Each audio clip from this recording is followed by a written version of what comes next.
The essential problem is this. Our bodies have too much sugar. So, imagine that your body is like a sugar ball, a bowl of sugar, right? So over the decades, what happens is slowly that sugar bowl fills up. And now it's completely full. So what happens when we eat is that the sugar comes in and the bowl is full. So it all spills out into the blood. And that's what we call type 2 diabetes. That's the essential problem. And what do we do about it? Well, right now what we do is we give medications such as insulin, for example. Well, it doesn't actually get rid of the sugar. What it does is it takes that sugar from the blood and it simply forces it back into your body. Your body says, whoa, what am I going to do with it? The bowl is full, so this sugar has to go somewhere else. So what it does is it sends this sugar out into the body, sends it into the eyes, into the kidneys, into the nerves, sends it everywhere because it has nowhere to go.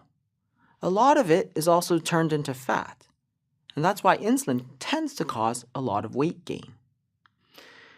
And what happens over time is that you haven't changed the problem because you never got rid of the sugar in the first place. So what happens when you eat again? Well, exactly the same thing happens. The bowl is full, sugar comes down, spills out into the blood, you take your insulin and you shove it back in. Sugar goes into your body, goes into your eyes, into your kidneys, into your nerve. And what happens when you do this for years and years and years? Well, everything just gets full of sugar, and your entire body essentially just starts to rot. And that's why type 2 diabetes affects virtually every single organ system. Everything. It's a leading cause of blindness, amputations, nerve damage, kidney damage, and dialysis.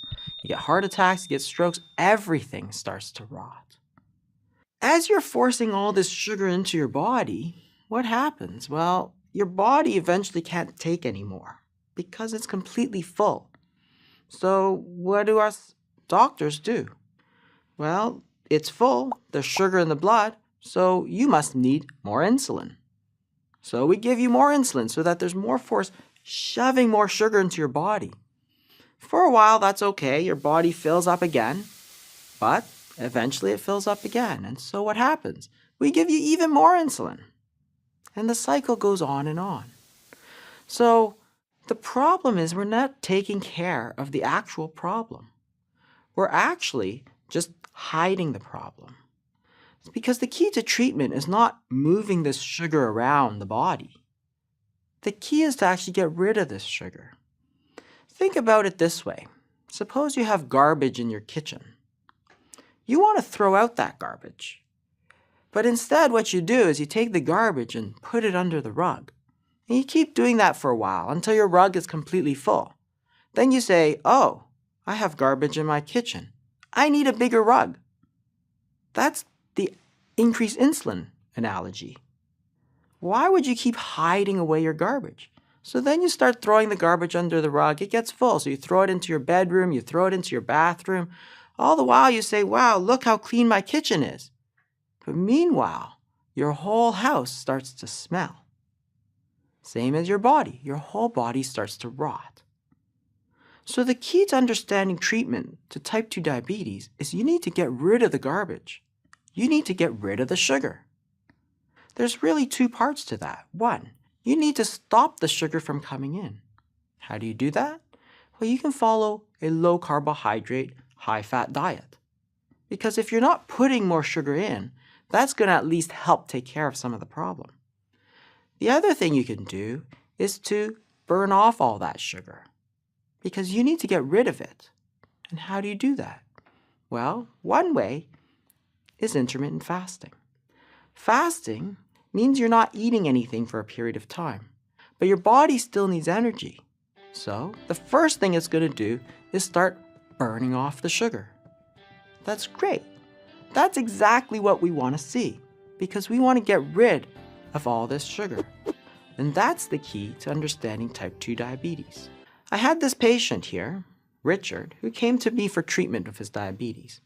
He had been diabetic for 10 years, he was taking about 70 units of insulin, and he was developing complications. He was getting eye disease. He was getting kidney disease. So we changed his diet. We put him on a low carbohydrate diet. And we gave him some simple tips, and we included some intermittent fasting in his regimen. Over a period of months, he lost about 50 pounds. And his diabetes got incredibly better. We took him off all of his insulin, took him off all of his medications, and his blood sugars are normal. Even 2 years out now, he's still on no medications, and his blood sugars are doing amazing. There's another example we can give. We can look at the example of very low carbohydrate diets, or so-called ketogenic diets. Let me give you a case. I had a 27-year-old graduate student. She was actually studying physiology. And she was recently diagnosed with type 2 diabetes. Her hemoglobin A1C was 10.4%. This is a 3-month average of her blood sugars. The diagnosis of diabetes happens at 6.5%, so 10.4% is very high. Her doctors were very concerned, of course, started her on 3 medications right away. Being only 27, she didn't want to stay on medications for the rest of her life. So she looked on the internet and decided that she would follow a ketogenic diet. Well, she very quickly lost about 20 pounds, and at her 3-month checkup, her hemoglobin A1C was 5.5%, well within the normal range, and clearly not diabetic. Better, she had taken herself off of all her medications as soon as she started. So in this case, it looked like her type 2 diabetes was essentially cured. Wow. This is amazing news. This is amazing. Because type 2 diabetes, in fact, a curable and reversible disease. The fact that treatments exist means that there is hope for all of us.